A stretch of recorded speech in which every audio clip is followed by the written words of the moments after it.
One of the many lessons taught to children in schools is that drinking and driving is bad for you, and you shouldn't do it. But in a video game like Grand Theft Auto, you can drink and drive all you want. So why not drink and drive in Magic the Gathering? It's like I always say, if you can't do it in real life, do it in a card game. Of course, I'm a trained professional, like the Mythbusters. I know exactly what I'm doing. I also did a little bit of research into drinking and driving.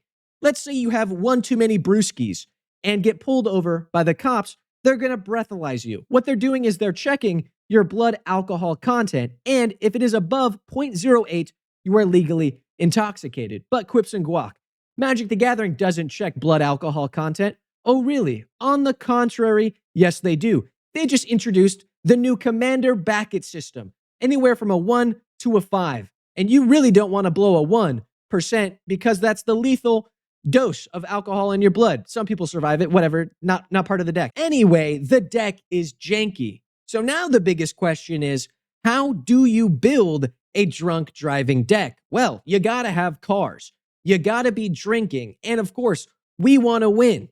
But before we get to all that, on the internet, I'm known as the most unhinged deck builder there is. Of course, 1,000 of you wanted a drunk driving deck, so honestly, I should change my slogan. But if you're sitting there thinking, man, this guy can do anything, I've got some weird, wacky ideas, challenge me in the comments down below, and the one with the most upvotes, I have to build. And while you're down there, hey, don't forget to like and subscribe. I appreciate it. Now wake up, it's time for the video to begin. If you have good eyes, you might have already seen who the commander is. It's Captain Rex Nebula. He's 1 red and a white for a 2/2. At the beginning of combat on our turn, we turn something into a car. Is it a hot dog? Now it's a car. Is it Rick from Rick and Morty? Now it's a car. Is it a car? Now it's a car. Isn't that awesome? Also, they can crash now. If they roll a 6-sided dice equal to their mana value when it deals damage, it does big damage to our opponent. It's cool. And it explodes. I don't know if that was clear or not. It's good. Now it's time to get behind the wheel. We got a lot of vehicles, and we're classy gentlemen. We're drinking in our nice, mysterious limousine, which is now a 5/5, thanks to our commander. Very cool. And when it enters or attacks, we're going to yoink a blocker out of the way. Or we can pseudo-blink one of our own things. It's not too bad. I like it. It's good. It'll be useful. We've also got Gastel Thrill Roller. It's a 3-mana guy, and it explodes.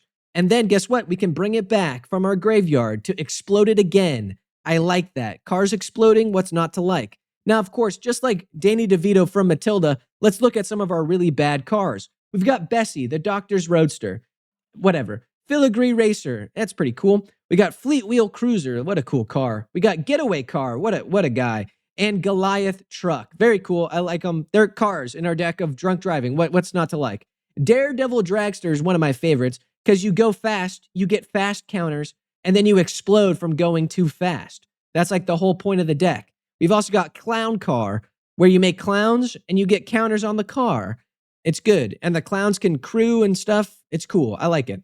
Now, I like value as much as the next guy. So we've got Parhelion 2, which is now an 8/8 that crews for 2. That's good value. We've also got Valor's Flagship, which is a 7/7, but now it crews for 2. That's good value. We've also got Salvation Engine. It's a 5/5, whatever, and it crews for 2, which is a lot better than crew 6.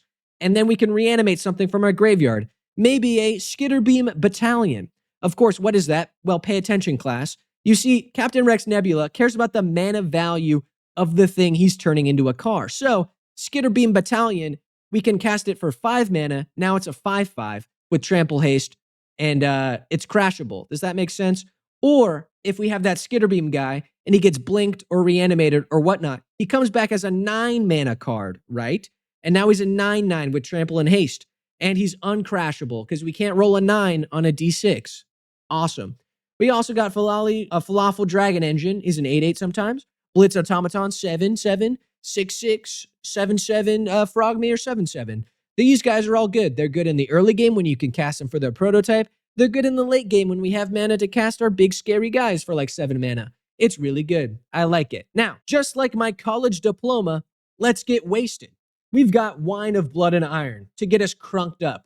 Can't forget we've got Ashnod Silex, Everflowing Chalice, Hierophant's Chalice, Urza's Chalice, Ivory Cup, Chalice of Life, which flips into Chalice of Death, and of course, blessed wine. Very nice. That's a lot of alcohol. That's a lot of cups for drinking from because they're empty sometimes. Now we are sufficiently drunk. We've gone through all 3 steps of drinking a lot.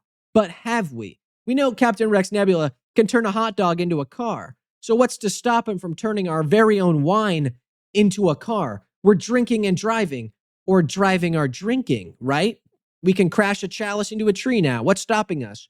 They're now 1-1s or 3-3s. It's cool. It's awesome and neat. So why don't we go and crash more things? We've got Commander Sophia, a 4-mana human pilot who is off the sauce. They enter the battlefield and total a target legendary permanent, and that controller gets to keep the junk that's left behind. Good for them. We've also got Crash and Burn for obvious reasons, and Built to Smash, which I put in because they named that card after me. Am I right? We've also got Hijack, which lets us steal their commander probably and use our commander to turn their commander into a Carmander. You see what I did there? And then we could crash it into their own face, because what's more disrespectful than getting hit with your own commander as a car? We've also got Take for a Ride, which lets us literally take their thing and turn it into a ride. Isn't that fun? But what if you want to feel drunk as a player? Disoriented, confused, dizzy, don't know where you are or what's going on. Well, luckily we've got Scrambleverse, an 8-mana sorcery that just exchanges control of permanents at random, because that's fun, and it's just confusing and takes forever. I love Scrambleverse. But the most holy grail of drunk cards in all of Magic has to be probably Warp World, an 8-mana sorcery where everybody shuffles all their permanents into their library and then puts all those stuff back onto the battlefield, but different. It takes 10 minutes or more to resolve because everybody's got a billion permanents, and then it's just disorienting. I lost all my land, but now I got more land, I got more creatures, I got different stuff, I got enter the battlefield stuff.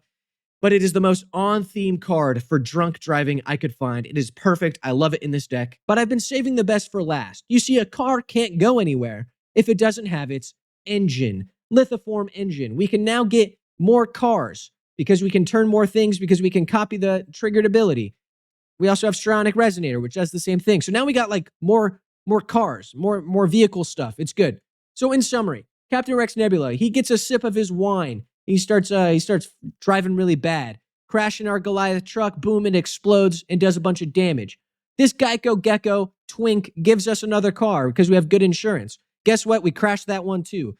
But I know I told you that crashing is good equal damage. So now this guy is either 5 damage because he crashes, or he's 9 damage because he's trample haste and really strong and scary. What's not to like? We win off of that, obviously. Now, we've had a lot of fun today making a Captain Rex Nebula deck. But if you're drunk, call an Uber. Honestly, like seriously, it's irresponsible and dangerous to drink and drive. It's also super expensive. A DUI is like $10,000 to $30,000. And you don't have that kind of money because Final Fantasy's coming out. So yeah, save your money. Don't drink and drive. That's the end of the video. If you liked it, leave a like. If you subscribe. If you want to come hang out with us, join the Discord. It's linked in the description down below. And hey, guess what? I've got a Patreon. It's cheaper than a DUI. I hope to see you in the next one. Peace out.